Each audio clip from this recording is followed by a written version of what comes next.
প্রিয় বোয়ালখালীর মুসলমান, হযরত আলী রাদিয়াল্লাহু আনহুর বাড়ি, হযরত ফাতেমাকে বিয়ে করবেন। বালিশ আজকে খেজুর গাছের সুবলা দিয়ে, চামড়া দিয়ে বানানো হলো ফাতেমার বালিশ। সামান্য একটু সুগন্ধি, কোন রকম আসবাবপত্র হলো তার। আল্লাহ নবী কুসুর দিলেন, কোন রকম হলো সংসার। একটা কম্বল, পা ঢাকলে মাথা বের হয়, মাথা ঢাকলে পা বের হয়ে যায়। বিয়ে হয়ে গেল। হযরত আলী রাদিয়াল্লাহু আনহুর বিয়ের দিন তারিখ নির্দিষ্ট হলো। ফাতেমা রাদিয়াল্লাহু আনহা বসে বসে কান্না করতেছে, খুব বেশি করে কান্না করে। মা ঘরে নাই, তার আজ মা নাই। খাদিজাতুল কুবরা আজকে দুনিয়ায় নাই, মেয়েটাকে কে সান্ত্বনা দিবে? আল্লাহর নবী নিজে হেঁটে হেঁটে ফাতেমার কাছে বসলেন। ফাতেমার কাছে বসে বললেন, মা রে, বুঝতেছি ঘরে তোমার মা নাই, মন বেজার আছে। ফাতেমারে, আমি আরো বুঝছি, আমি ইচ্ছা করলে মদিনার সবচেয়ে বড় ধনী পরিবারে তোমাকে বিয়ে দিতে পারতাম। ফাতেমা, গরিব আলীর সাথে তোমার বিয়ে দিচ্ছি আজ।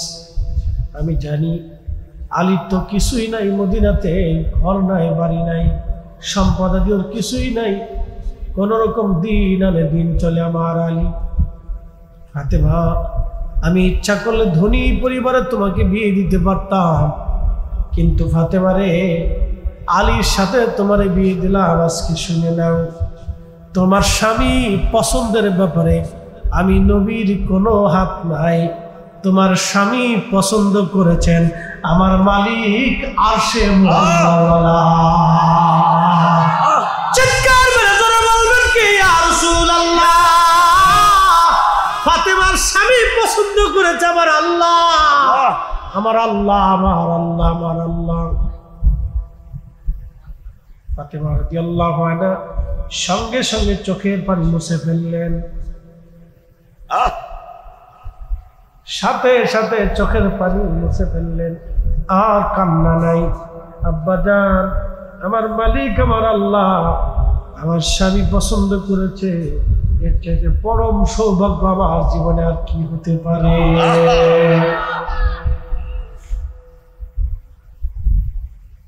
তাদের দুইজনের বিবাহের পছন্দ আল্লাহর, সরাসরি আল্লাহর হুকুমে হযরত ফাতেমা রাদিয়াল্লাহু আনহার বিয়ে হলো আলীর সঙ্গে। সেই দিনের বিবাহ, আজকের বিবাহ, বিয়ে হয়ে যাচ্ছে নরমাল ভাবে। বিয়ে হয়ে যাওয়ার সময় হযরত হামজা রাদিয়াল্লাহু আনহু, তিনি ফাতেমা রাদিয়াল্লাহু আনহার দাদা, নবীজির চাচা। ফাতেমা রাদিয়াল্লাহু আনহার দাদা, নবীজির চাচা। হামজা ডাক দিয়ে বলল, আমার নাতির বিয়ে হবে, অথচ ওলিমা হবে না, তো হয় না। আমার নাতি গরিব হতে পারে, নাত জামাই গরিব হতে পারে, আমি হামজা তো মরে যায় নাই, দাদা তো মরে যায় নাই, বড় কলিজাওয়ালা ছিলেন। উনি তাড়াতাড়ি উট এনে নাতির বিয়েতে উট জবাই দিয়ে ওলিমা রান্না করে সারা মদিনার মানুষ খাওয়াইতে লাগলেন। একবার জোরে বলবেন কি মারহাবা? নাতিরে খুব ভালোবাসতে। এই জন্য দেখেন, আমরা দাদা নানা মরে গেলে খোঁজ খবর নিই না। হ্যাঁ, নাতিরে খুব ভালোবাসতেন বিদায় হযরত ফাতেমা জীবনেও দাদারে ভুলেন না। আজকে শুনে যান, দাদার প্রতি কৃতজ্ঞতা কত চমৎকার ছিল। তাদের জিন্দেগি শুনলে আপনার গা শিহরে উঠবে। দাদার প্রতি ভালোবাসা এতই কঠিন ছিল, দাদা শহীদ হয়ে গেলেন উহুদে। হযরত আমির হামজা উহুদে শহীদ হয়ে গেলেন। হযরত ওহসী রাদিয়াল্লাহু আনহু তখনও কালেমা পড়েন নাই। পাহাড়ের আড়াল থেকে তিনি হযরত হামজার বক্ষ বরাবর বর্ষা নিক্ষেপ করেছিলেন। বর্ষার আঘাতে তিনি শহীদ হয়ে গেলেন। হিন্দা তার নাক কানগুলি কেটে কলিজা ফেরে কলিজা বের করে নেচে দিয়েছিল। এই দৃশ্যখানা নবীকে বড় প্রেরণা দিয়েছিল। আল্লাহর নবী লাশের পাশে বসে উহুদে কেঁদেছিলেন আর বলেছিলেন, আমার চাচা সাইয়্যিদুশ শুহাদা সমস্ত শহীদদের সর্দার বলে আমি ঘোষণা দিয়ে দিলাম। একবার জোরে বলা যাবে আল্লাহু আকবার। সাইয়্যিদুশ শুহাদা, শহীদদের সর্দার, উহুদে তাকে সমাহিত করা হলো। এখনো হামজার লাশ পচে নাই, উহুদে ওইভাবে এখনো লাশ হয়ে গেছে।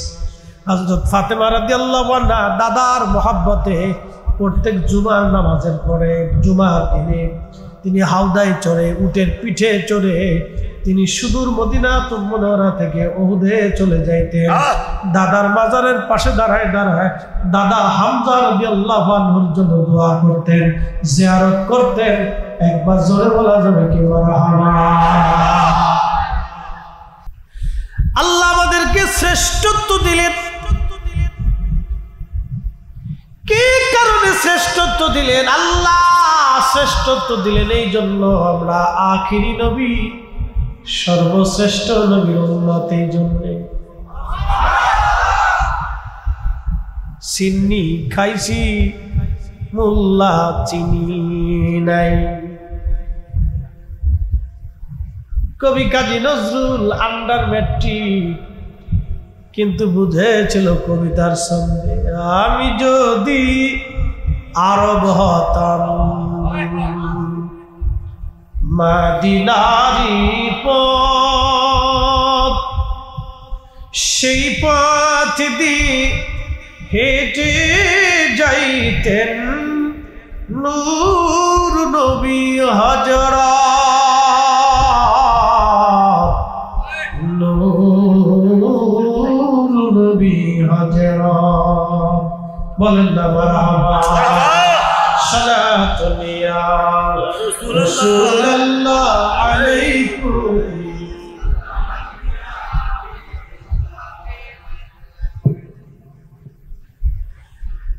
হযরত মুসা আলাইহিস সালাম তাওরাত পড়েন। তাওরাত শরীফের মধ্যে লেখা এক জমানার উম্মত আসবে, সমস্ত উম্মত থেকে 70 গুণ মর্যাদা আল্লাহ তাদেরকে দিয়ে দিবে। একটা মর্যাদা হায়াত হবে কম, একটা মর্যাদা হায়াত হবে কম। অন্য জমানার মানুষ 250, 300, 400, 500, 600, 700, 800, 1000 বছর পর্যন্ত বেঁচে ছিল। আমাদের হায়াত কম। 40 বছর চলে গেলে চোখের পাওয়ার কমে যেতে থাকে, চামড়ার শক্তি কমে যায়, মগজের শক্তি কমতে থাকে, কানের পাওয়ার কমতে থাকে, দাঁতের ক্ষমতা কমতে থাকে। 40 বছর পার হয়ে গেলে আপনি যত ভালো খাবারই খান, কোনদিন আর 25 বছর আপনি আর ফিরে পাবেন না।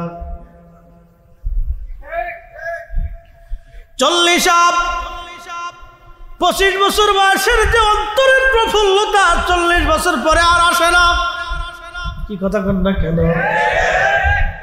আমরা সারা দেশ ঘুরি, বয়স আমাদের 40 হয়ে গেল, আর তো কিছুদিন পরে 40 আপ হয়ে যাবে। কিন্তু 25 বছরের অন্তরের যে প্রফুল্লতা, এটা আর এখন ফিরে পাওয়া যায় না। ঠিক আরো যত দিন যাবে তত প্রফুল্লতা কমতে থাকবে। যতই ভালো খাবার খান, যতই সুন্দর বিছানায় ঘুমান, যতই আপনার সম্পদ থাকুক, 25 বছর আর আপনি ফিরে পাবেন না।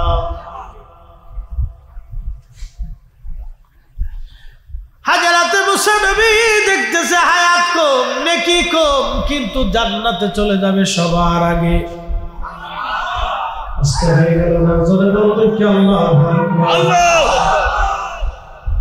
মেহেশরের মাঠে এক জমাত উম্মত থাকবে, এটা এই উম্মতের, আল্লাহর হাবিবের উম্মতের ভিতরে এক জমাত আরশে মুআল্লার নিচে তাদের জায়গা হবে।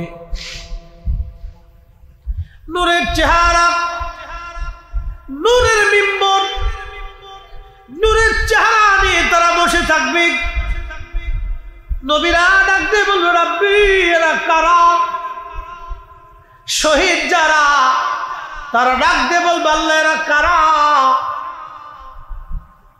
তখন কোরআন বলতেছে আলা ইন্না আউলিয়া আল্লাহি লা খাউফুন আলাইহিম ওয়া লা হুম ইয়াহজানুন।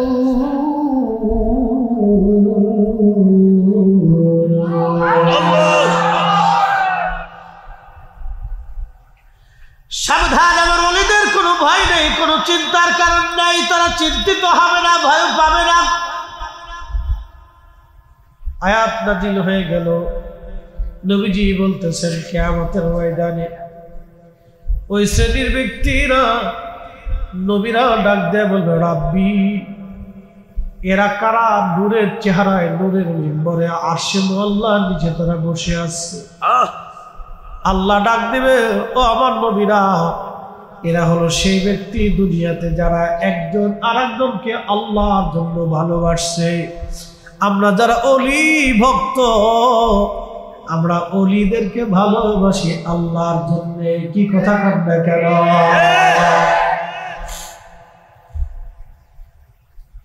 শাহজালাল আমিনী ইন্তেকাল করেছে 750 বছর পরে, আগে এখনো ভালোবাসি। কি কথা কাটবে কেন? বদর শাহ আউলিয়া আসছিলেন কত বছর আগে? কত বছর জানা আছে? বদর শাহ আউলিয়া 100 বছর আগে আসলেন। জমিনে ভালোবাসি ভালোবাসি, নাম শুনে ভালোবাসি। খাজা বাবা আজমিরি, আহা, প্রায় 900 বছর আগে নাম শুনে ভালোবাসি। কি কথা করবে? নাম শুনি ভালোবাসি।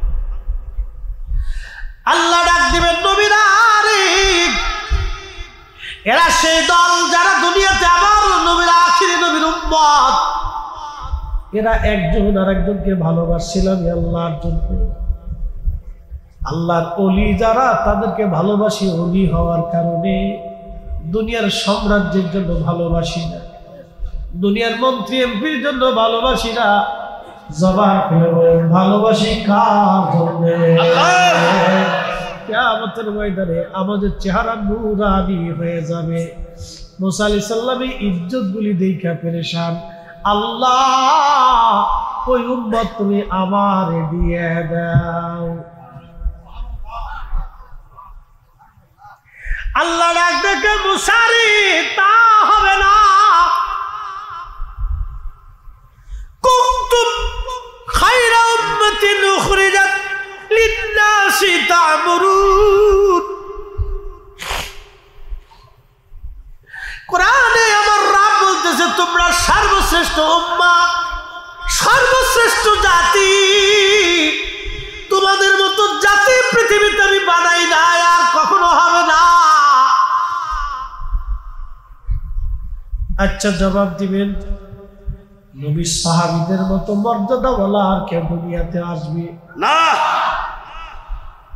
সারা পৃথিবী যদি আপনি তন্ন তন্ন করে খুঁজেন, আমার পেয়ারা নবীর একজন আদনা সাহাবীর মর্যাদাওয়ালা কাউরে পাবেন না।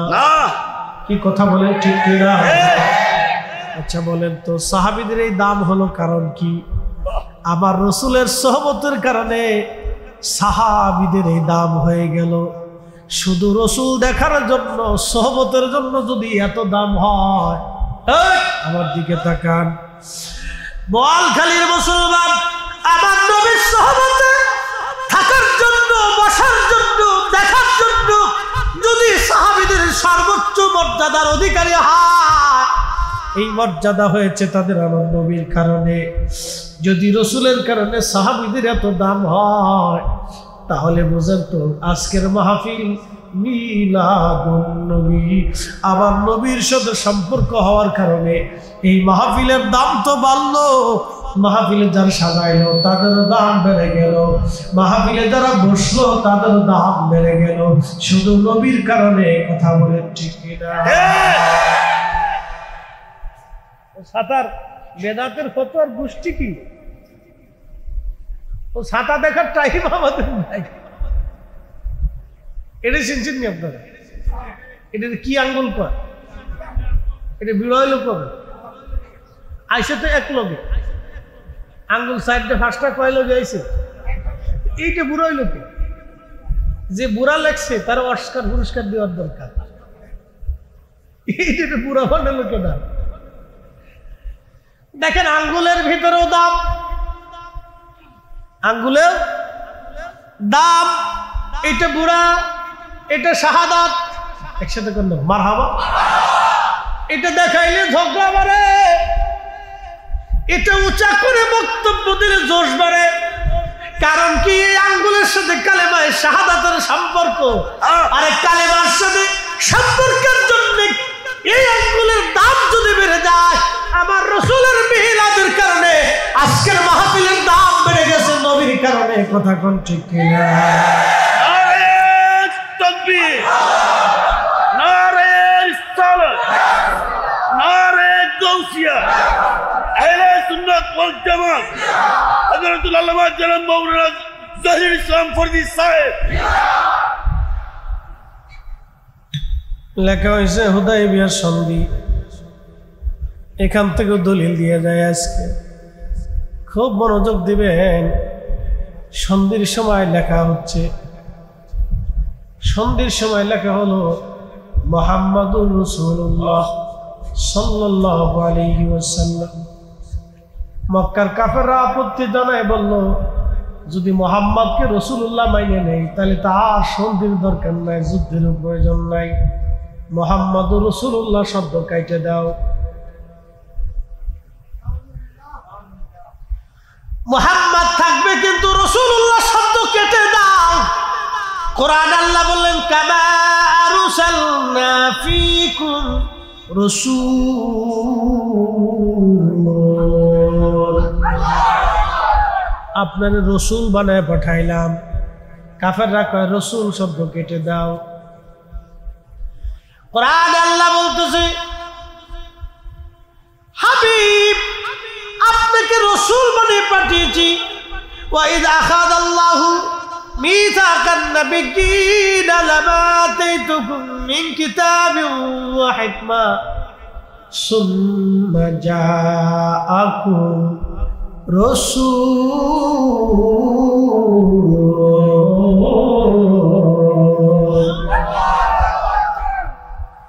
আল্লাহ সেই দিন রোজা জলি সব নবীদের সম্মেলনে আমার মালিক নবীদেরকে নবুয়ত তখনও দেন নাই আমার আল্লাহ। তখন আল্লাহ বলে দিলেন আমার এই রাসূল। নবীরা যখন নবুয়তি পান নাই তখনও আমাদের নবী খোদার দরবারে রাসূল, খোদার দরবারে মনোনীত রাসূল। একবার জোরে বলবেন কি ইয়া রাসূলুল্লাহ। প্রিয় মুহাম্মদ এলো রে দুনিয়ায়, সাগর আকাশ বাতাস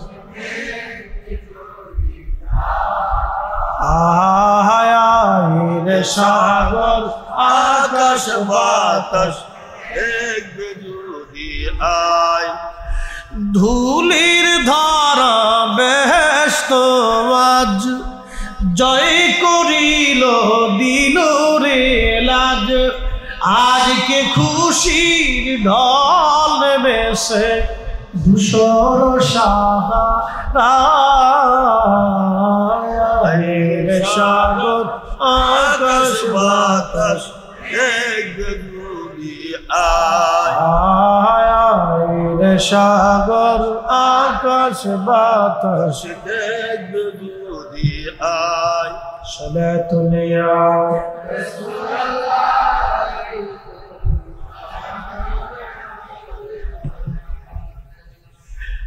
মক্কার মুশরিক দেখে বলল আমরা যদি মুহাম্মদের রাসূল মানি তাহলে তো আর যুদ্ধের কোনো প্রয়োজন নাই, এই রাসূল শব্দ কেটে নিয়ে আসো।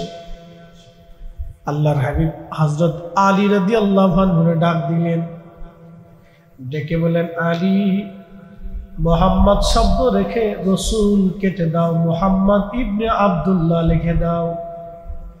হযরত আলী রাদিয়াল্লাহু আনহু ডাক দিয়ে বলেন, ইয়া রাসূলুল্লাহ, যে রাসূল শব্দের কারণে ঈমান আনছি, আমি আলীর জীবন থাকতে কাটতে পারবো না।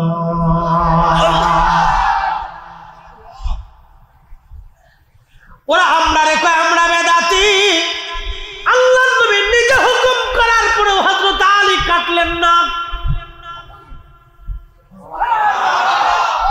নবীজি বললেন, আলী, সহিহ বুখারীর হাদিস, আল্লাহর নবী বলেন, আলী, রাসূল শব্দ তুমি কেটে দাও।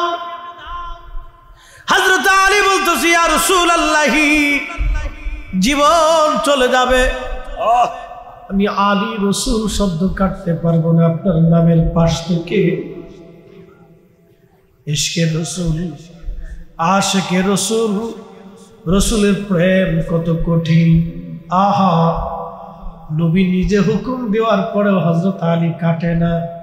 বলেন তো, এই প্রেম ঐশী খোদাই প্রদত্ত প্রেম, এই প্রেম সবার নসিবে জুটে না। কি কথা বলেন, ঠিক না? প্রেম যদি শিখবি রে মন, প্রেম যদি করবি রে মন, সব ছেড়ে চল মদিনায়, আমার প্রেমের রাসূল যেই দেশে ঘুমায়, আমার মায়ার নবী যেই দেশে ঘুমায়। দেখলে ছবি পাগল হবি, কাঁদবি বসে নিরালায়, আমার প্রেমের রাসূল যেই দেশে ঘুমায়। প্রেম যদি করবি রে মন, প্রেম যদি শিখবি রে মন, ওরে সব ছেড়ে চল মদিনায়, আমার প্রেমের রাসূল যেই দেশে ঘুমায়।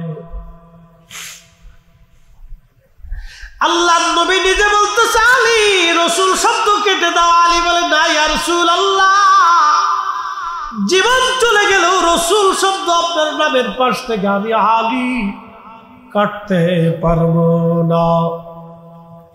এটা রাসূল প্রেম, ইশকে রাসূল, ইশকে রাসূল। ওরা যতই বলুক মিলাদুন নবী বেদাত, আমরা সুন্নিরা এই মাহফিল কখনো ছাড়তে পারবো না। হাত উঁচু করে বলেন, ঠিক না বেঠিক? আচ্ছা বলেন, ওরা এই বছর জুলুসে কিশোরগঞ্জের কুলিয়ারচরের আমাদের এক ভাইকে ওরা শহীদ করে দিল। মিলাদুন নবীর মাহফিল, জশ্নে জুলুসে, আনন্দ র্যালিতে কিশোরগঞ্জের কুলিয়ারচরে আমাদের ভাইকে ওরা শহীদ করলো। ওরা জানে না যে একজন না লক্ষ সুন্নিও যদি শহীদ হয়ে যায় তো এই জমিনে মিলাদুন নবী বন্ধ হবে না।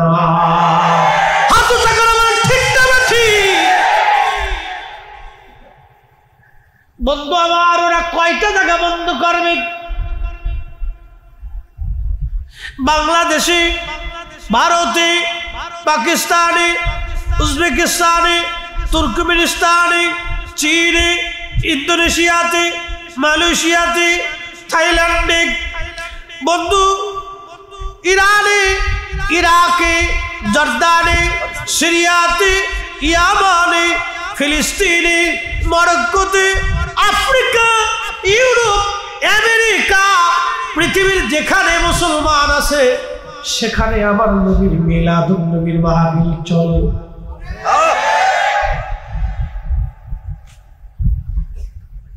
আর এক মৌলবী ওয়াজ করতেছে, কারা নতুন ঈদ বানাইছে, ওদের পিঠের চামড়া উঠাইতে হবে। মৌলবীরা বলতেছি, মৌলবী পিঠের চামড়া কয়জনের উঠাবা? আর একজনের পিঠের চামড়া উঠাইতে যায় নিজের পিঠে সালা ভাঙ্গা আসা লাগবে। ভয় পাইতেছে না আর ফরিদপুরের বোলা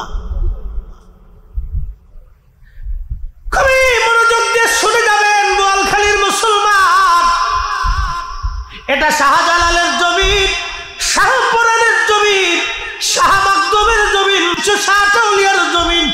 ইসলাম কোন নদী দিয়ে ভেসে আসে নাই, ইসলাম আল্লাহর ওলিদের হাত ধরে জমিনে এসেছে। আউলিয়া কেরামের দেওয়া ইসলাম এই দেশে চলবে, কথা বলেন ঠিক না?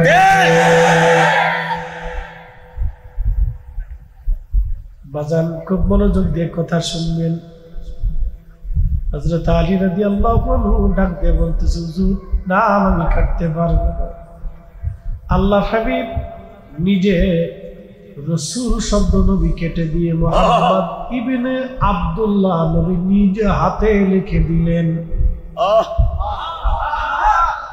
যারা বলে রসুল লিখতে পারে না, সহিহ বুখারীর হাদিস থেকে জানা গেল আল্লাহর নবী লিখতেও পারতেন, পড়তেও পারতেন। আমার রসুলের চাইতে মহাজ্ঞানী পৃথিবীতে আর একটাও হতে পারে না। আল্লাহ বলেন ওয়ায়ুআল্লিমুকুম মা লাম, কোরআন শরীফে আমার মালিক আমার রব তোর পবিত্র জবানের ভাষায় বলতেছেন ওয়ায়ুআল্লিমুকুম মা লাম তাকুনু তা'লামুন। হুজুর উম্মতকে তাহা শিক্ষা দেবেন যা উম্মত জানতো না। উম্মত যে বিদ্যায় পারদর্শী না, আপনি নবী সেই বিদ্যা উম্মতের শিখাবেন। কোরআন থেকে শুরু করে কোরআনের জাহিরি বাতিনি শরঈ হাকিকতি মারিফতি সমস্ত জ্ঞানগুলি নবীজি উম্মতকে শিখিয়ে দিয়ে গেছেন, উম্মতের মাঝে রেখে দিয়ে গেছেন। একটা কথা মনে রাখবেন, হযরত ইমাম আবু হানিফা রাহমাতুল্লাহ আলাইহির কাছে দুইটা বিদ্যা ছিল, একটা শরঈ আর একটা হাকিকতি। হযরতে হুজুর গাউসে পাকের কাছে দুইটা বিদ্যা ছিল, একটা শরঈ আর একটা হাকিকতি। আল্লাহর ওলিদের কাছে দুইটা বিদ্যা, শরীয়তের বিদ্যা, হাকিকতের বিদ্যা। শরীয়তের বিদ্যা, হাকিকতের বিদ্যা। শরীয়তের বিদ্যা যেমন পৃথিবীতে থাকবে, হাকিকতের বিদ্যা কিয়ামত পর্যন্ত পৃথিবীতে থাকবে। আল্লাহর ওলি জমিনে থাকবে, ওলি সারা জমিন থাকবে না। কেউ যদি মনে করে সুন্নি জামাতরে ধাক্কা দিয়ে বঙ্গোপসাগরে ফেলাইব না, সুন্নি জামাত ওলিদের জামাত, ওলিদের জামাত। এই জামাতে ওলি তৈরি হয়, আহলে সুন্নাত ওয়াল জামাত ছাড়া কোনো মা ওলির জন্ম দিতে পারে না।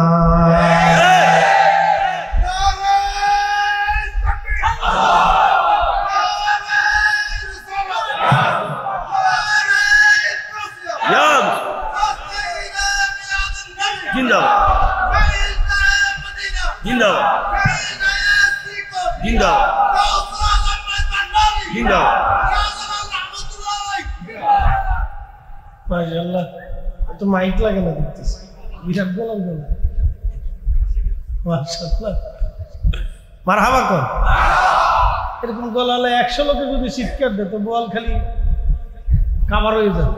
কি কথা কন, বোয়ালখালী কি হবে? কাবার হয়ে যাবে, কাবার। খুব মনোযোগ দেন বোয়ালখালীবাসী।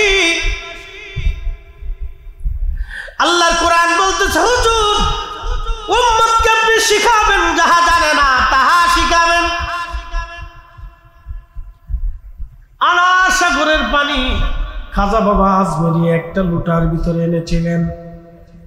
সুবহানাল্লাহ, কি আস্তে। আনার সাগরের পানি একটা লুটার ভিতরে খাজা বাবা আজমেরি আনলেন। বলে এই বিদ্যা কি ঢাকা ইউনিভার্সিটিতে গেলে পাওয়া যাবে?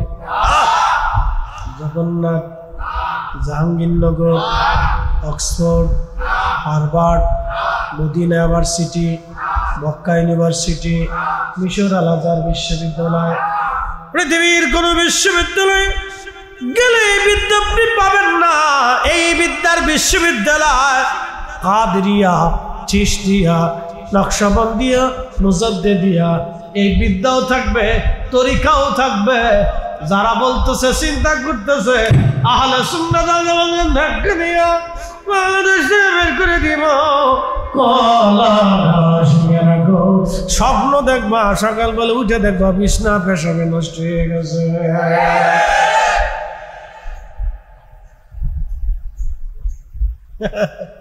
এটা মারিফতের কথা। এ জামাত কোনদিনও যাবে না, এটা কিয়ামত পর্যন্ত চলতে থাকবে, চলতে থাকবে, চলতে থাকবে, চলতে থাকবে। কারণ এই জামাত আল্লাহ রসুলের ইশকের কথা বলে, আল্লাহর হাবিবের তাজিমের কথা বলে। আমরা চুল পরিমাণ রসুল করিমের তাজিমের খেলা বরদাস্ত করতে পারি না, ঠিক আছে? এটা টিকে থাকবেই, টিকে থাকবেই।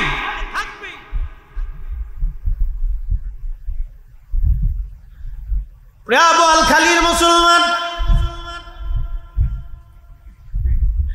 হাজিরিন, হযরত আলী রাদিয়াল্লাহু আনহু তো সেই ব্যক্তি, ইশকে রাসূল, আশিক রাসূল, তিনি সেই ব্যক্তি। আল্লাহু আকবার, আল্লাহু আকবার। 10 বছর বয়সে তিনি কালেমা পড়লেন।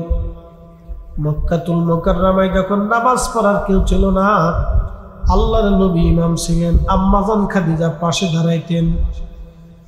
আম্মাজান খাদিজার পিছনে হযরত আলী আল্লাহর নবীর পাশে, 3 জন কাবাতে নামাজ পড়তেন। তিনি সে আলী, দুনিয়ার কোন হারামি, শারাবি, খারাবি, নাপাকি তার শরীরকে কখনো স্পর্শ করে নাই, যার কারণে নবীজি তার আল্লাহর হাবিবের পছন্দের কন্যা সাইয়্যিদাতুন নিসাই আহলিল জান্নাহ ফাতেমার সঙ্গে হযরত আলীর বিয়ে দিয়েছেন বংশধারাকে বিস্তার করার জন্য। একবার আওয়াজ করে বললেন কি মারহাবা।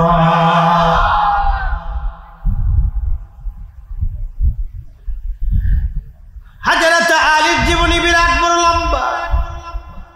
খুবই দরিদ্র ছিলেন, সারা জীবনেও কোনোদিন দারিদ্রতার মোচন হয় নাই। আরে আল্লাহর হাবিবকে এতটুকু বয়স থেকে ভালোবাসতে শিখেছেন।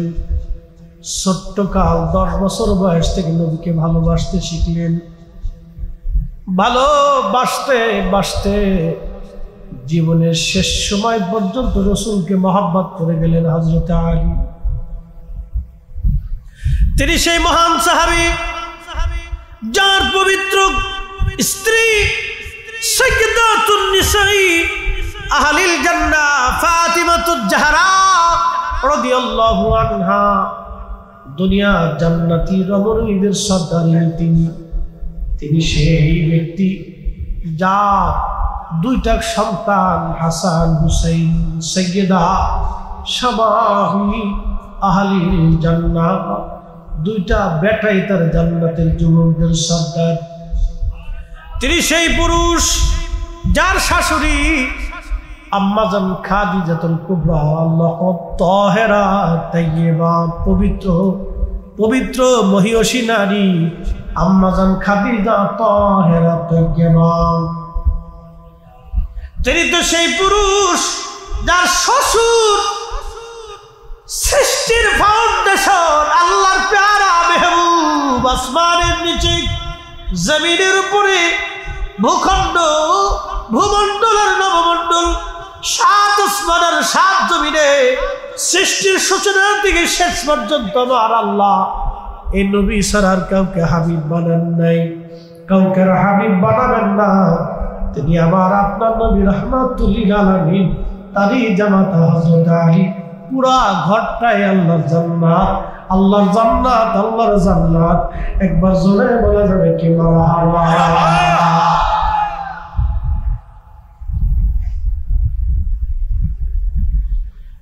হযরত আলীর মর্যাদা অনেক, মর্তবা আল্লাহ দিয়েছেন অনেক, অনেক তার ফজিলত। হযরত আলী তিনি যেমন একজন সাহাবী ছিলেন, খুবই ভদ্র কিন্তু বীর যোদ্ধা। ক্ষুধা কখনো তার পিছু ছাড়ে নাই, অভাব কখনো তার মোচন হয় নাই। বিয়ে যখন হবে ফাতেমার সঙ্গে হযরত আলী, নবীজি জিজ্ঞেস করলেন, আলী বিয়ে তো করবা, সম্পদ তোমার কি আছে? বলে ইয়া রাসূলুল্লাহ আমি বিবাহ করব, সম্পদ বলতে মাত্র আমার একটা ঢাল আছে, একটা তলোয়ার আছে, একটা ঢাল আর একটা তলোয়ার, আর গায়ের মধ্যে লাগানো লোহার বর্মটা আমার আছে, এছাড়া আর কোনো সম্পদ হযরত আলীর নাই।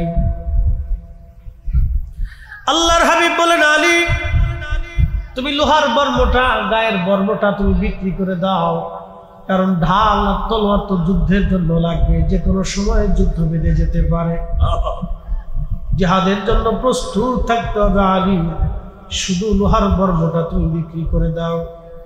লোহার বর্ম বিক্রি করতে গেলেন, মাত্র 3 দিরহাম দাম আসে, মাত্র 3 টাকা দাম আসে। 3 টাকা দিয়ে বিবাহ কেমনে করবে হযরত আলী? চিন্তায় পড়ে গেলেন, এই সামান্য অর্থ দিয়ে বিবাহ আমরা কেমনে করব? আর আমার দেশের বিয়ের অবস্থা তো ভয়াবহ। চট্টগ্রামের কথা জানি না, আমাদের ঢাকার শহরের বিয়া আর আমার ফরিদপুরের বিয়া বিরাট বড় মারাত্মক।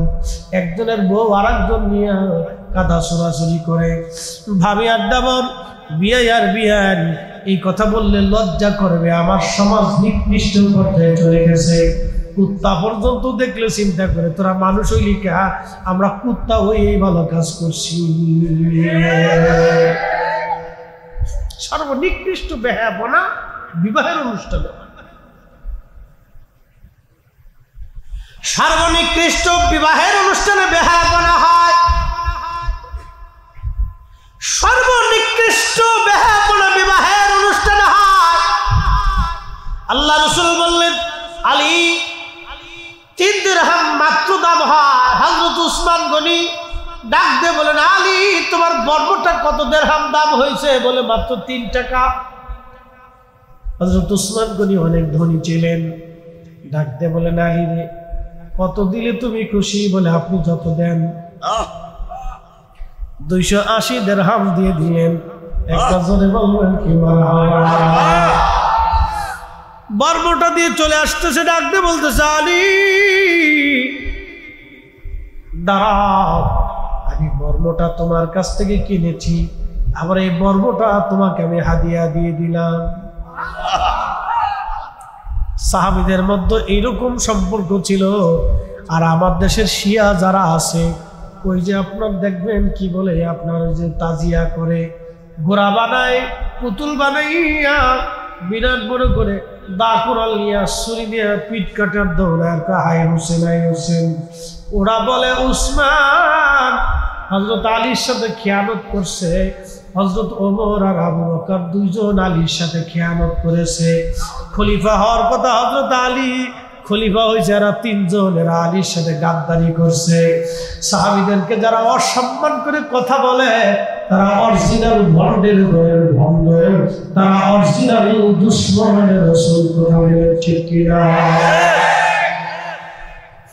শিয়া থেকে সাবধান থাকবে, খুব ভয়াবহ আকীদা, মারাত্মক আকীদা।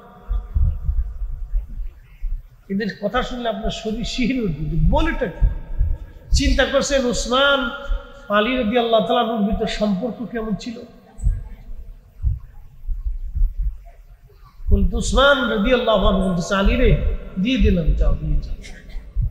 কি মহব্বতের সম্পর্ক ছিল! তার খেয়ানত করতে পারে, গাদ্দারি করতে পারে। ঠিক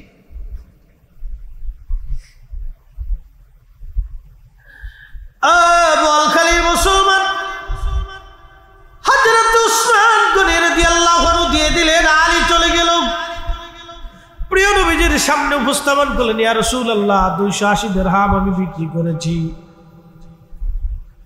দেখেন কার সাথে মেয়ের বিবাহ দিচ্ছে। আমার দেশের পোলাপান হলে কিছু পকেটের মধ্যে রেখে দিত। কি কথা বললেন? 280 দিরহাম সামনে দিতে, হুজুর 280 দিরহাম বিক্রি করছি। নবীজি বললেন, আলী রে এই টাকা দিয়ে সুগন্ধি বিবাহের সামানা কিনো, এই টাকা দেন মোহর ফাতেমার জন্য নির্ধারিত রাখো, আর এই টাকাটা তোমাদের সংসারের জন্য রেখে দাও। কি সুন্দর জীবন ছিল! যদিও আমাদের মতো কোটি কোটি টাকা না, ছোট্ট জীবন, ছোট্ট সংসার, ছোট্ট অর্থনীতি, কিন্তু বিরাট বড় আমানতওয়ালা জিন্দেগি। আল্লাহর নবী সাহাবী হযরত আলী রাদিয়াল্লাহু আনহু, ওনার বয়স প্রায় 25 বছর, আর হযরত ফাতেমা রাদিয়াল্লাহু আনহার বয়স তখন 18 বছর। ফাতেমার বয়স 18, বিয়ে হবে, দিন তারিখ নির্দিষ্ট। হযরত আলীর ঘরের মধ্যে কোনো খাট নাই, একটা ছোট্ট চৌকি কিনা হলো, বিছানা নাই, খেজুর পাতার মাদুর বিছানো হলো, বালিশ নাই রে ফাতেমার জন্য বালিশ, খেজুর গাছের ছাল চামড়ার ভিতরে ঢুকাইয়া সেদিন বালিশ বানানো হলো। যেই নারী জান্নাতের সন্তানী, তার ফাতেমা, তার বিয়ে হয় আজকে সহজ সরল ভাবে, আর আমার দেশের ফাতেমা তার বিয়ে হয় আজকে বিরাট আলিশানে। বেটা দরবেশের ফুলা, ওই যে কি বিবাহ বার্ষিকী পালন করছে, 350 কোটি টাকা খরচা করিয়া।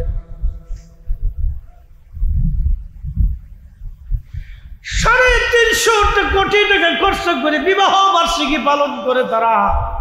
আর আমার দেশের কত মা টাকার অভাবে ওষুধ কিনতে পারে নাই, আমার দেশের কত বাবা টাকার অভাবে ডাক্তার দেখাইতে পারে না, টাকার অভাবে আমার দেশের কত মা কত বাবা টাকার অভাবে ভালো খাবার কিনতে পারে না।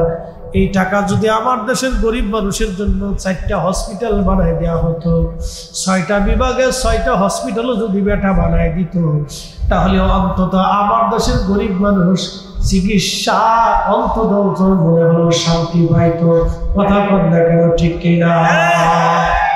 এই কাজে রাজি না, এই কাজে রাজি না। এরা নির্বাচন করে 100 কোটি টাকা খরচা করবে, চুরি করবে 1000 কোটি টাকা, 900 কোটি টাকায় লাভ। কথা কর না কেন, বুঝছেন? এই জন্য নির্বাচনের লেগে পাগল হয়ে যায় সবাই, উচিত কথার ভাত নাই। আমি তো নির্বাচনের লেগে পাগল না, যদি আমার বাপ ডাকেন তাও তো আমার নির্বাচনে দাঁড়াইতে কোনো পারবে না। এটা এই সমস্ত কাজে আমি নাই, এর ভিতরে ঢুকলেই আকড়া ফাকড়া চাকড়া, এটা দেখলে শেষে হুজুরের চিন্তা আসবে, হ্যাঁ মাইরে দিই। আর যদি একবার মাইরেই দিই, হাই হাই হাই, 18 কোটি মানুষের মামলা কিয়ামতের মাঠে, তো হুজুর টিয়া দেন, হরিদি হুজুর টেকা দেন। কত কোটি মানুষ? 18 কোটি মানুষ আমার পিছে দৌড়বে, টেকা দেন, মামলা হবে কিয়ামতের মাঠে। যত আরাম তত বেরাম,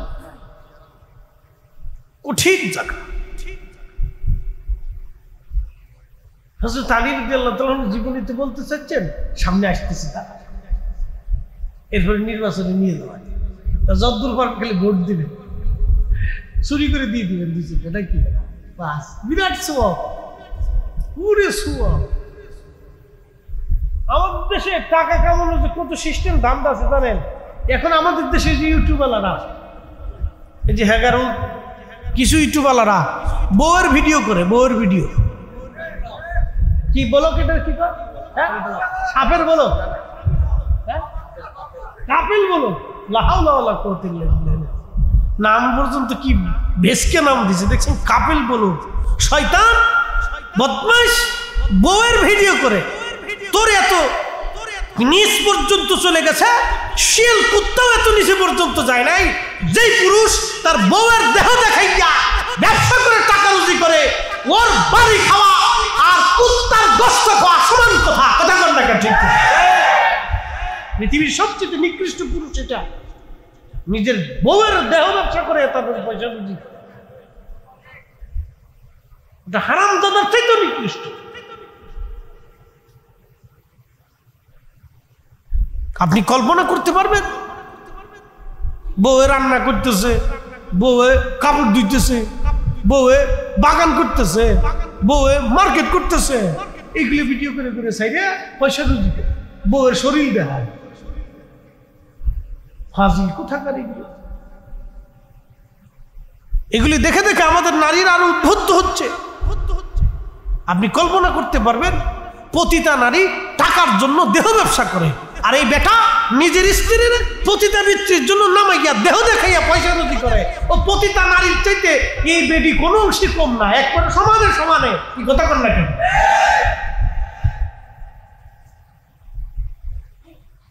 এই চলতেছে আমাদের সমাজ। আপনাদেরকে আজকে বুঝাই দিলাম, একজন স্বামী যখন তার স্ত্রীর দেহ দেখাইয়া পয়সা রুজি করে, এর চাইতে নিকৃষ্ট স্বামী পৃথিবীতে কে হতে পারে? বেটা পুরুষ, ওর চাইতে তুই ভিক্ষা করে খা।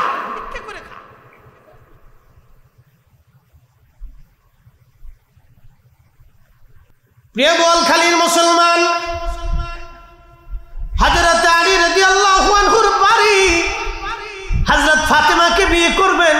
বালিশ আজকে খেজুর গাছের সুবলা দিয়ে, চামড়া দিয়ে বানানো হলো ফাতেমার বালিশ। সামান্য একটু সুগন্ধি, কোন রকম আসবাবপত্র হলো তার।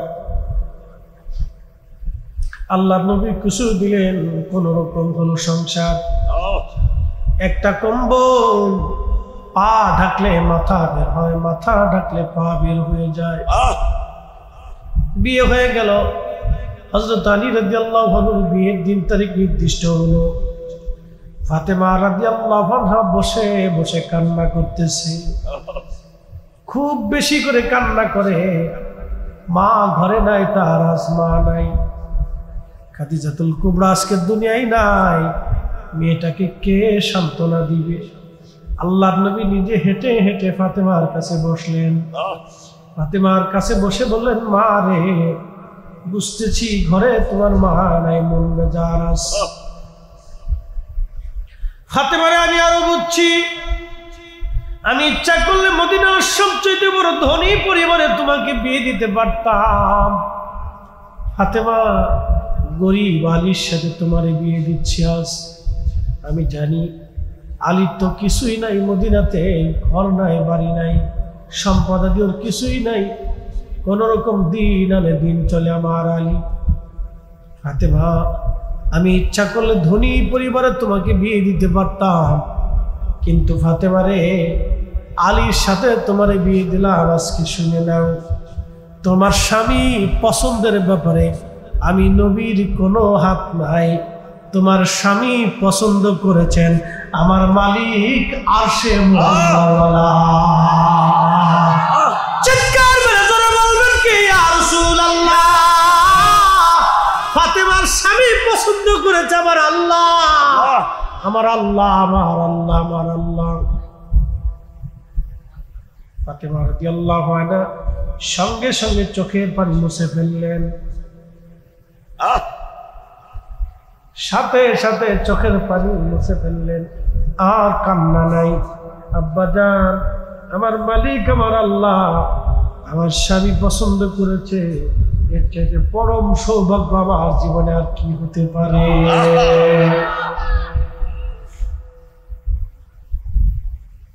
তাদের দুইজনের বিবাহের পছন্দ আল্লাহর, সরাসরি আল্লাহর হুকুমে হযরত ফাতেমা রাদিয়াল্লাহু আনহার বিয়ে হলো আলীর সঙ্গে। সেই দিনের বিবাহ, আজকের বিবাহ, বিয়ে হয়ে যাচ্ছে নরমাল ভাবে। বিয়ে হয়ে যাওয়ার সময় হযরত হামজা রাদিয়াল্লাহু আনহু, তিনি ফাতেমা রাদিয়াল্লাহু আনহার দাদা, নবীজির চাচা।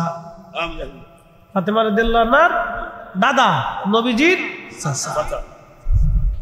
হামজা ডাক দিয়ে বলল, আমার নাতির বিয়ে হবে, অথচ ওলিমা হবে না, তো হয় না। আমার নাতি গরিব হতে পারে, নাত জামাই গরিব হতে পারে, আমি হামজা তো মরে যায় নাই, দাদা তো মরে যায় নাই, বড় কলিজাওয়ালা ছিলেন। উনি তাড়াতাড়ি উট এনে নাতির বিয়েতে উট জবাই দিয়ে ওলিমা রান্না করে সারা মদিনার মানুষ খাওয়াইতে লাগলেন। একবার জোরে বলবেন কি মারহাবা? নাতিরে খুব ভালোবাসতে। এই জন্য দেখেন, আমরা দাদা নানা মরে গেলে খোঁজ খবর নিই না। হ্যাঁ, নাতিরে খুব ভালোবাসতেন বিদায় হযরত ফাতেমা জীবনেও দাদারে ভুলেন না। আজকে শুনে না দাদার প্রতি কৃতজ্ঞতা কত চমৎকার ছিল, তাদের জিন্দিগি শুনলে আপনার ঘা শিহরে উঠবে। দাদার প্রতি ভালোবাসা এতই কঠিন ছিল, দাদা শহীদ হয়ে গেলেন উহুদে। হযরত আমির হামজা উহুদে শহীদ হয়ে গেলেন। হযরত ওহসী রাদিয়াল্লাহু আনহু তখনও কালেমা পড়েন নাই। পাহাড়ের আড়াল থেকে তিনি হযরত হামজার বক্ষ বরাবর বর্ষা নিক্ষেপ করেছিলেন। বর্ষার আঘাতে তিনি শহীদ হয়ে গেলেন। হিন্দা তার নাক কানগুলি কেটে কলিজা বের করে নিয়ে চিবিয়েছিল। এই দৃশ্যখানা নবীকে বড় পেরা দিয়েছিল। আল্লাহর নবী লাশের পাশে বসে উহুদে কেঁদেছিলেন আর বলেছিলেন, আমার চাচা সাইয়্যিদুশ শুহাদা, সমস্ত শহীদদের সর্দার বলে আমি ঘোষণা দিয়ে দিলাম। একবার জোরে বলা যাবে আল্লাহু আকবার। সাইয়্যিদুশ শুহাদা, শহীদদের সর্দার, উহুদে তাকে সমাহিত করা হলো। এখনো হামজার লাশ পচে নাই, উহুদে ওইভাবে এখনো লাশ হয়ে গেছে। হযরত ফাতেমা রাদিয়াল্লাহু আনহা দাদার মহব্বতে প্রত্যেক জুমার নামাজের পরে জুমার দিনে তিনি হাওদায় চড়ে, উটের পিঠে চড়ে তিনি সুদূর মদিনা মুনাওয়ারা থেকে উহুদে চলে যাইতেন। দাদার মাজারের পাশে দাঁড়ায় দাদা হামজা রাদিয়াল্লাহু আনহুর জন্য দোয়া করতেন, জিয়ারত করতেন। একবার জোরে বলা যাবে কি মারহাবা। আমাদের দেশের নাতি দাদার কথা ভুলে গেছে, মনে নাই। কবরের পাশে যায় না, বাপের কবরের পাশে যায় না তো দাদা। অনেকে তো ভূতে ধরবে, ভূতে এর ভূতে ধরবে, ভূত আপনি ধরে নিয়ে আসেন। কি কথা বল না কেন? হ্যাঁ, ভূত দেখে ডরান, ধরে নিয়ে আসবেন ভূত।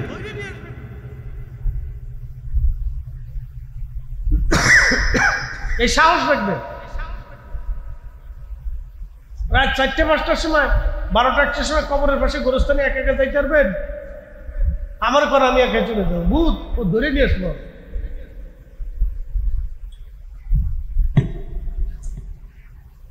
ভূত ধরে নিয়ে আসবেন। ভূত আপনি ভূত দেখে বলাবেন কেন? ধরে নিয়ে আসবেন। ভূত আয় বেটা, তোর আজকে ভাইছি, বহুদিন ধরে তোর খুঁজতেছিলাম, আজকে বাটান চালান দেবো। কিরে বলা ভাই, পারবি না? ভূত আজকে তোর বাটান চালান আজকে দিয়ে দেবো।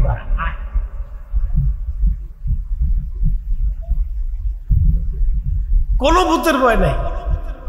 রাত্রিবেলা যাবেন গোরস্থানে সুযোগ হলে। হুজুর কারণ কি? আপনি রাতে যখন গোরস্থানের পাশে দাঁড়াবেন আপনার শরীর ঠান্ডা হয়ে যাবে। ভয় না, আখিরাতের চিন্তা, আল্লাহর ভয়ে আপনার শরীর ঠান্ডা হয়ে আসবে। আহা, আজকে যারা পৃথিবীতে দেমাগ দেখাইতো, ক্ষমতার অহংকার দেখাইতো, আজকে তারা মাটির নিচে চলে গেছে, কেউ তাদের দেখার নাই। নিস্তব্ধ হয়ে গুরুস্থানের ভিতরে চলে গেছে। একদিন মাটির ভিতরে হবে ঘরে, মনামা কেন বান্ধু দানান।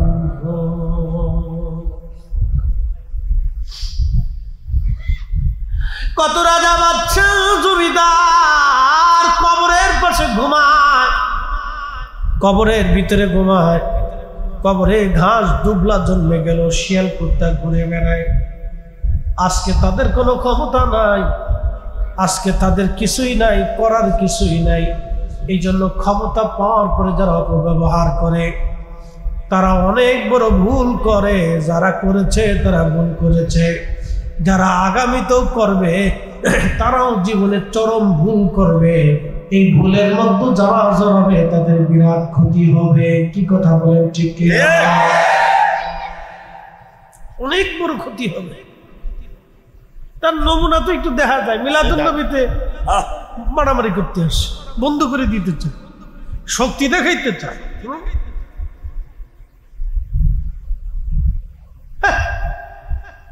একটু হওয়ার বেশি ভাবলে ফেলছেন না।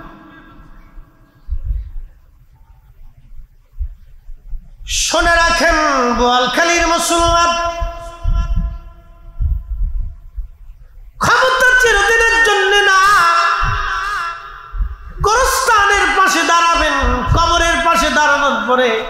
রাতের আধারে যখন কবরে দাঁড়াবেন শরীর হিম হয়ে আসবে, চিন্তায়, আখিরাতের চিন্তায় আপনার মন একবারে নরম হয়ে যাবে।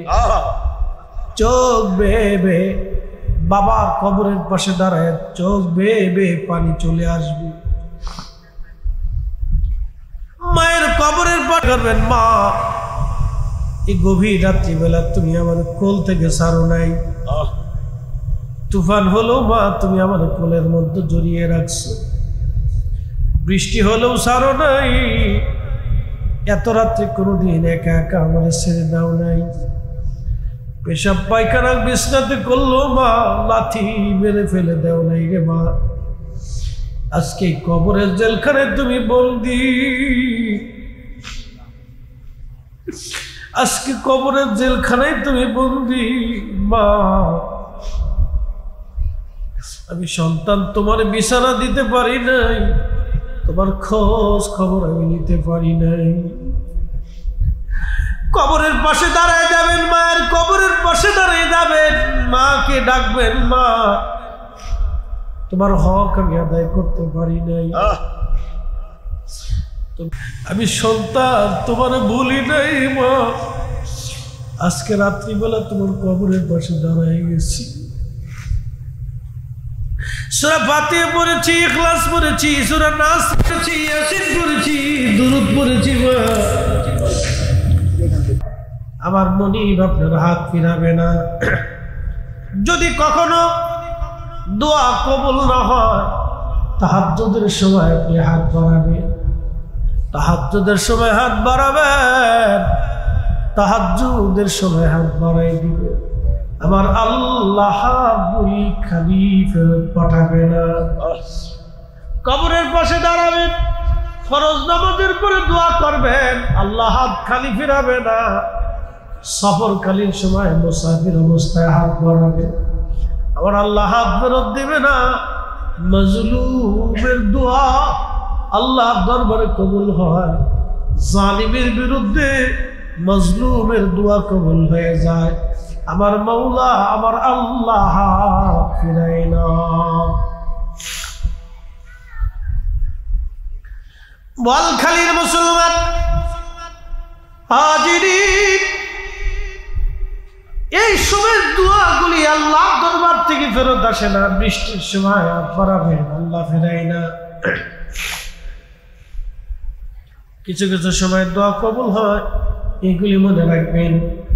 কবরের পাশে দাঁড়াবেন, রাত্রিবেলা যাবেন, ফজরের সময় যাবেন, তাহাজ্জুদের সময় যাবেন, দোয়া কবুল হয়ে যাবে, চিন্তার কোনো কারণ নাই, ভয়েরও কোনো কারণ নাই। জিয়ারত করবেন, যদি তা না পারেন দিনে যাবেন, যদি সম্ভব হয় প্রত্যেক দিন যাবেন, না পারলে জুমার দিনে যাবেন। জুমার নামাজ পড়ে বাবা মার কবরের পাশে দাঁড়াবেন, দাদা দাদির কবরের পাশে দাঁড়াবেন। সাইয়েদা ফাতিমাতুজ জাহরা রাদিয়াল্লাহু আনহা তিনি প্রত্যেক জুমার দিন উহুদে যাইয়া দাদা আমিরা হামজা রাদিয়াল্লাহু আনহুর কবরের পাশে দাঁড়াইয়া, মাজারের পাশে দাঁড়াইয়া তিনি জিয়ারত করে দোয়া করতেন, দাদার জন্য কাঁদতেন।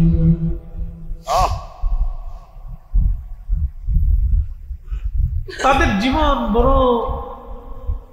আদর্শওয়ালা জীবন ছিল। সাইয়্যিদাতুন নিসাই আহলিল জান্নাহ এমনি আল্লাহ দিছে না, আল্লাহ কারণেই দিছে। তাদের জীবন বড় চমৎকার ছিল, বড় আকর্ষণীয় ছিল। তারা আল্লাহ রাব্বুল আলামিন এই তাদের আদর্শকে যে নারীরা ফলো করবে, সেই নারীরা তাদের সাথে হাসরের ময়দানে একত্রিত হবে। সুবহানাল্লাহ, সে নারীরা একত্রিত হবে। তো প্রিয় উপস্থিতি, এই যে তাদের জিন্দেগি জীবন বড় চমৎকার, খেয়ে না খেয়ে জীবনের বহু দিন কাটাইছে। ফাতেমা রাদিয়াল্লাহু আনহা, আলী রাদিয়াল্লাহু আনহু, হাসান হুসাইন, আল্লাহর হাবিবের জিন্দেগি বড় কষ্টের ছিল।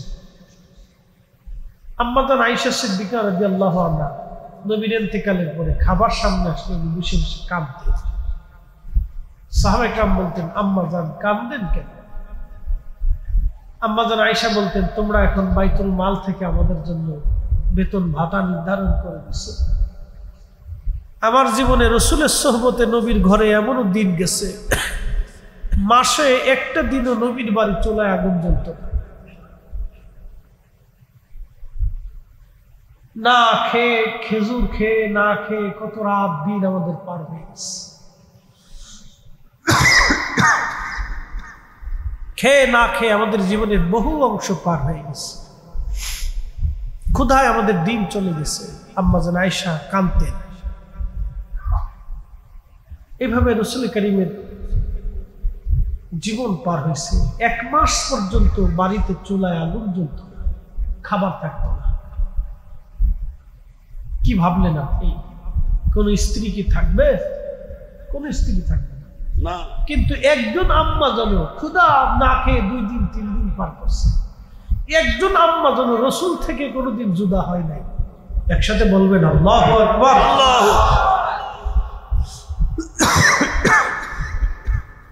সবচেয়ে ছোট বয়সী ছিলেন আম্মা জান আয়েশা সিদ্দিকা রাদিয়াল্লাহু আনহা। সবচেয়ে ছোট বয়সী। আল্লাহর হাবিবের বয়স অনেক ছিল, শরীয়তের বয়স অনেক ছিল। এত ছোট বয়সী একজন মেয়ে আল্লাহ রাসূলের খেদমত করছেন, একসাথে থাকছেন, এক ঘরে থাকছেন, তারপরও মাসের পর মাস ক্ষুধায় দিন চলে গেছে। একটা কুমারী মেয়ে, এত অল্প বয়সের মেয়ে, একজন মহিষী নারী, আমাদের মা রসুলকে ছেড়ে কোনোদিন আসেন।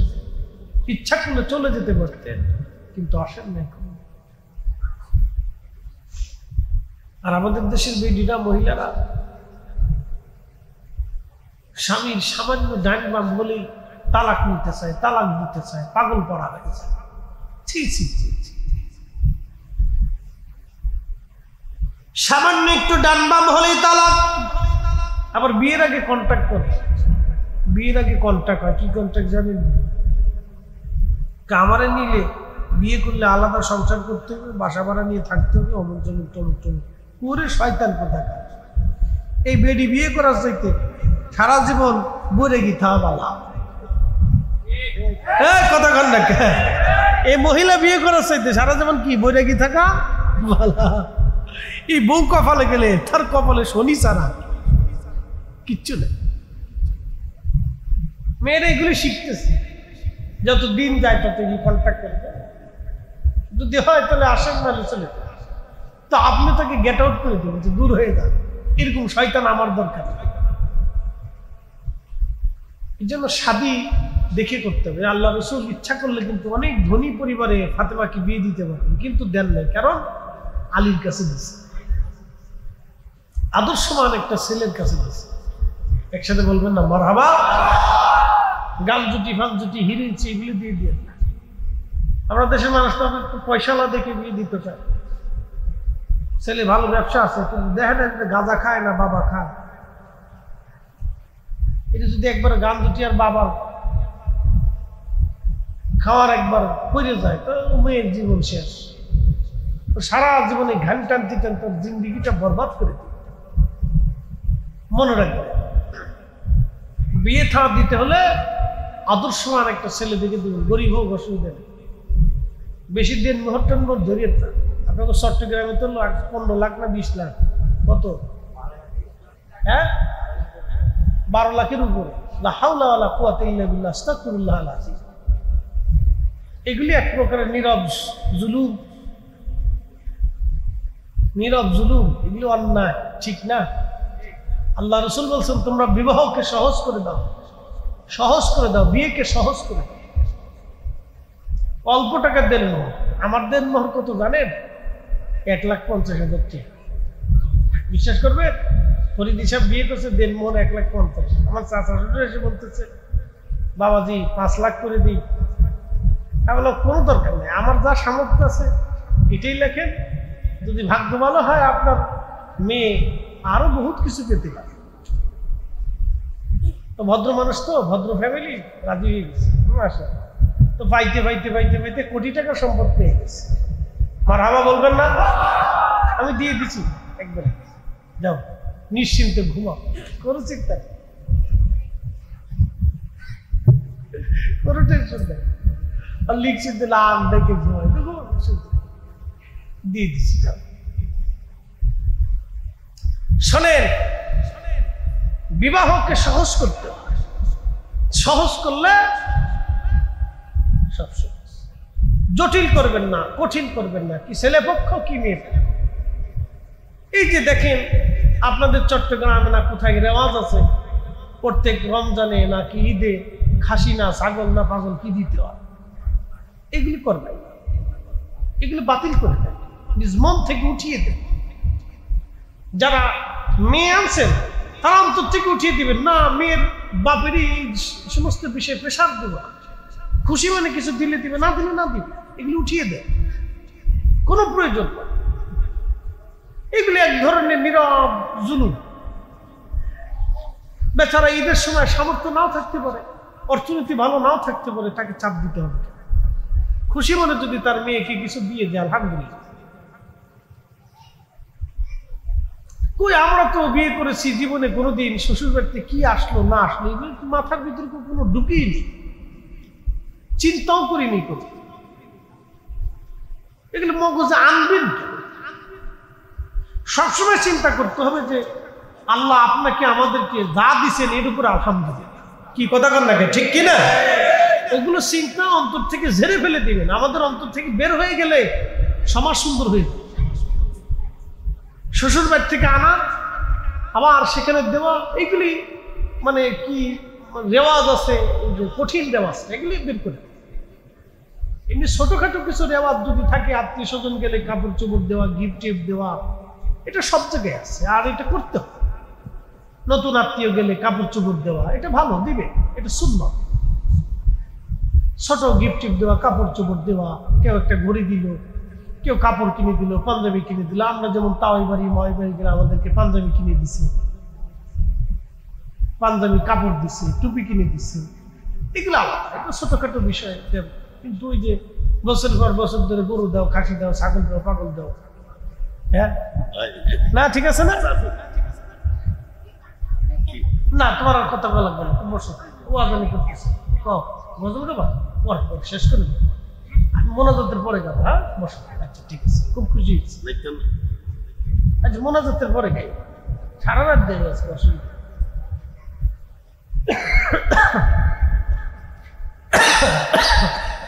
এই সমস্ত রেওয়াজগুলি আমরা বুঝতে পারি যে আল্লাহ রসুলের জীবনী আপনাদেরকে শোনাইলেন, কত সহজ বিবাহ ছিল।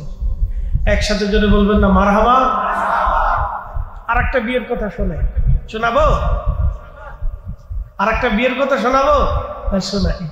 শেষ রাত কত বাজে? বেশি না, কেবল 2টা বাজে। দূর আরো কিছুক্ষণ চলুক ইনশাআল্লাহ। একসাথে বলেন তো আল্লাহু আকবার। একজন সাহাবী ছিলেন, তার নাম জুলাইবি। নাম কি? জুলাইবি। বাইটে বেঠে বামন। কিছু মানুষ আছে না বামন, ছোট মানুষ, ওর সাথে কেউ মেয়ে বিয়ে দিতে চায় না, আত্মীয়তা করতে চায় না। জুলাইবি একে তো বামন, দ্বিতীয়ত কালো, তৃতীয়ত বাবা মার কোনো পরিচয় ছিল না, মানুষের ছোটকালে হারাই গেছে, বামন টামন দিকে আর কেউ নেয় নাই, খোঁজ খবরও নেয় নাই। তো ঘুরতে আল্লাহ রসুলের দরবারে এসে পড়ছে, নবীর দরবারে ধীরে ধীরে বড় হতে লাগবে। একসাথে বলবেন না মারহাবা। পৃথিবীর শ্রেষ্ঠ আশ্রয় ছিল রসুলের দরবার।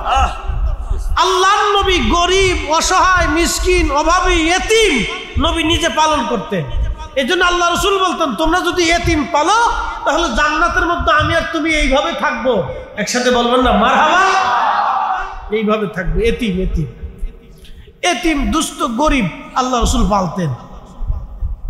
এজন্য পৃথিবীতে যত সুফিদের দরবার দেখবেন, যত অলির দরবার দেখবেন, এই অলির দরবারে কিছু এতিম দুস্থ গরিব অসহায় এরা যায় ভিড় করে। একসাথে বললেন না আল্লাহু আকবার। যত অলির দরবার দেখবেন, সব অলির দরবারে দুস্থ, অভাবী, এতিম, গরিব, হ্যাঁ এরা যায় ভিড় করে, মাজুর এরা যায় ভিড় করে। কারণ ওই যে আল্লাহর রসুল ওই দুস্থ, এতিম, মাজুর, গরিব এগুলো পালতেন, তাদেরকে আহলে সুফা বলা হইতো। একসাথে বলবেন না মারহাবা। আর অলিরাও এই আদর্শকে কিয়ামত পর্যন্ত ধরে রাখবে। তাদের কাছে, তাদের বারগাহে, তাদের দরবারে এই পাগল, এই অভাবী, মিসকিন, মাজুর এরা যায় ভিড়।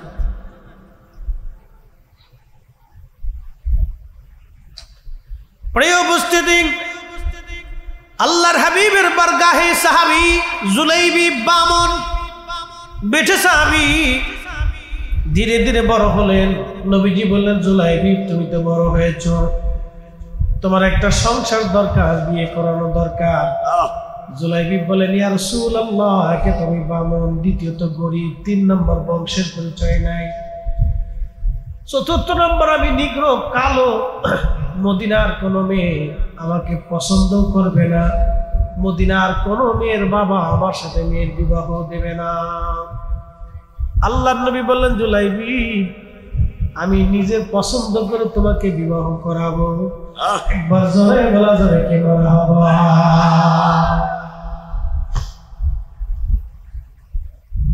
তো জুলাইবি চিন্তা, আল্লাহ রাসূল যদি আমার বিয়ে করা হয় তো ভালো, করলে করাইতে পারে, আমার তো কেউ পছন্দ করে না। তো উনি হাল ছেড়ে দিচ্ছে যে আমার কেউ পছন্দ করতো না, আমি গরিব মানুষ, বাড়ি ঘর নাই, জমি জমা নাই, বংশের পরিচয় নাই, আমার কোথায় বাবা মা কেউ জানে, আমি নিজেও জানি। তা আমার মতো একটা ভবঘুরে ছেলের সাথে কে নেই, কথা তো সত্য, কেউ দিতে চাবে না, আপনিও দিতে চাবেন, এটা না হতেই পারে। কিছুদিন পর আল্লাহর নবীর বাড়ি এক সাহাবী আসছে, মদিনার আনসারী সাহাবী। যদি কোনোদিন মদিনাতে যান তাহলে অরিজিনাল মাদানী, ডুপ্লিকেট মাদানী না। আমাদের দেশে বহু ডুপ্লিকেট মাদানী আছে, মদিনা ভার্সিটিতে পড়া নামের পিছনে লেখছে মাদানী, এরা জাল মাদানী, জাল মাদানী, জাল মাদানী। কি কথা কাম না কেন? কি মাদানী? জাল, জাল মাদানী। মদিনাতে বলছে লাগিয়ে দিছে মাদানী, ওরে বাবা।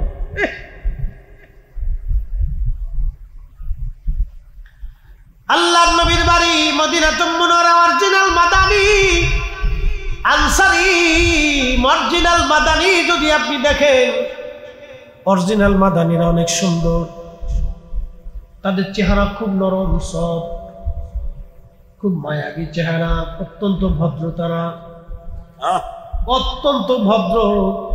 অরিজিনাল মাদানী, তারা জন্মগতভাবে ভদ্র, খুব নরম তবিয়তের, তারা অত্যন্ত মেহমান প্রিয়, তারা খুব উচ্চ বংশের মানুষ, তারা অর্থাৎ উচ্চ বংশ, উচ্চ তাদের মন মানসিকতা। আল্লাহ রাসূলের রওজা শরীফের সোহবত গ্রাম তাদেরকে পরিবর্তন করে দিচ্ছে।